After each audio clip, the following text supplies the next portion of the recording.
What if I told you the simplest art you can make is also the most powerful tool in your art? Let's talk about line and why it's much more important than a starting point. I'm Willette and welcome to Soul Creative Art Studio. In the last video, we explored 7 elements of art in under 7 minutes. Now we're taking it a step farther with a deep dive into each one, starting with line. A line is a path made by a moving point. Sounds simple, right? But lines have a significant impact in art. Take a look at how Kevin Cole used line in his mixed media art titled Spiritual Celebration with Miles, Dizzy, and Coltrane. Notice how the lines guide your eyes around the artwork as they reflect the energetic mood and colorful history of music. This video is the first in a brand new series where I'll break down each element of art individually so you can build your art skills with confidence. Whether you're teaching, learning, or just exploring art for the joy of it. There are many types of lines: vertical, horizontal, zigzag, and many more. And each one conveys a different message. Today, we'll practice drawing different types of lines. In order to save time, I'll move through the drawing portion of the lesson quickly so that you can see the process. Feel free to watch that portion of the video a second time to complete the lesson at your own pace. Before we jump in, I'm giving away a free printable line poster with examples of all the line types we'll cover today. You can grab it by joining my email list using the link in the description below. Let's get started. You will need at least 2 sheets of white or light colored paper that are at least 8 by 11 inches or larger in size, and a drawing tool like a pencil, pen, marker, or crayon. Place 1 sheet of paper in front of you and choose your drawing tool. Let's get ready to draw by loosening your grip and relaxing your hand. Hold your pencil loosely and use your whole arm to create loose, simple lines across the paper. Make sure that you're relaxed when you draw so your marks flow freely across the paper. Experiment with different drawing tools. If you need more space to draw, but you don't have large sheets of paper, find a paper bag that you can tear open and lay flat for a larger drawing surface. Drawing lines can improve fine motor skills and hand-eye coordination.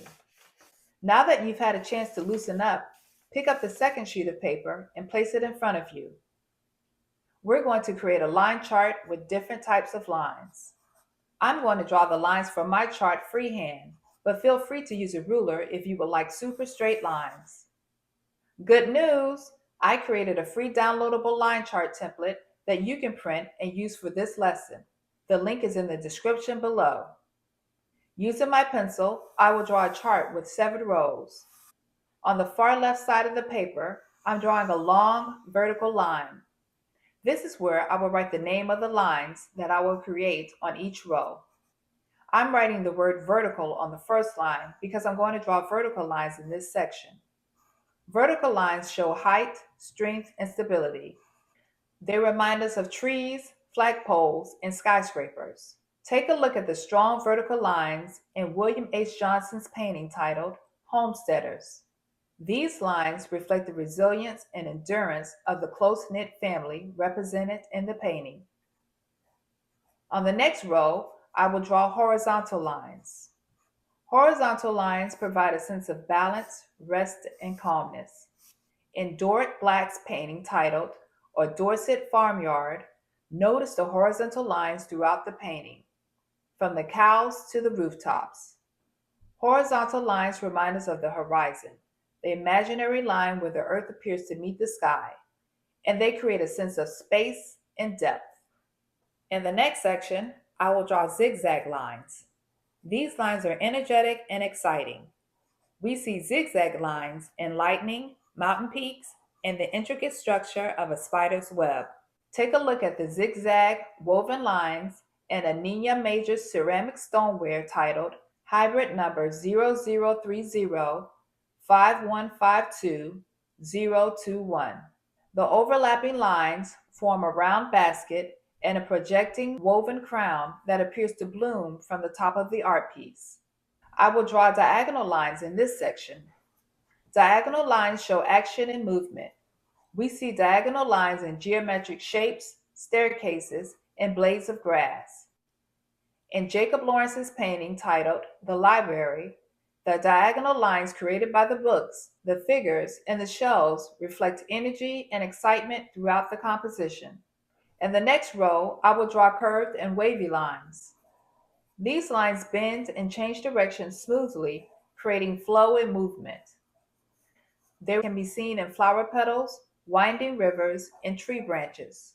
Notice how the vibrant, curved, and wavy lines in Cedric Michael Cox's painting, Summer Sunset, create rhythm and movement. The lines guide your eyes throughout the artwork. On this row, I will write dotted and dashed. On one side, I will make a line of dots, and on the other side, I will draw short strokes to represent dashes. These lines create a sense of rhythm and texture. They suggest movement and transition. Dots and dashes also suggest that something is not fully formed or solid. Let's take a look at Bridget Riley's painting titled Pink Landscape. She uses dabs of paint to create a work of art. This style, known as pointillism, is an art technique in which small dots are applied to a surface. They appear to blend into a cohesive image when viewed from a distance. The dots overlap to build form and dimension. Dashed lines can be used to achieve a similar effect. You can see this in Alan Freeland's untitled painting of rocks near the ocean. On the last row, I will make thick and thin lines. I will use the side of my pencil to make thick lines. Thick lines convey strength and make a bold statement. They emphasize areas in a work of art and suggest depth. In Lois Malau Jones's painting titled Fisherman, thick lines lead the viewer's eyes throughout the composition, especially in the fisherman's clothing. In contrast, thin lines feel quiet and delicate. They're used to create details or subtle changes in form, adding depth and dimension. We see the detail and depth created by thin lines in Albert Durer's rhinoceros. The lines define the shape and structure of the rhinoceros and suggest a rough, scaly texture. This line chart is complete. There are many other lines that I didn't add to my chart, but I encourage you to discover them on your own.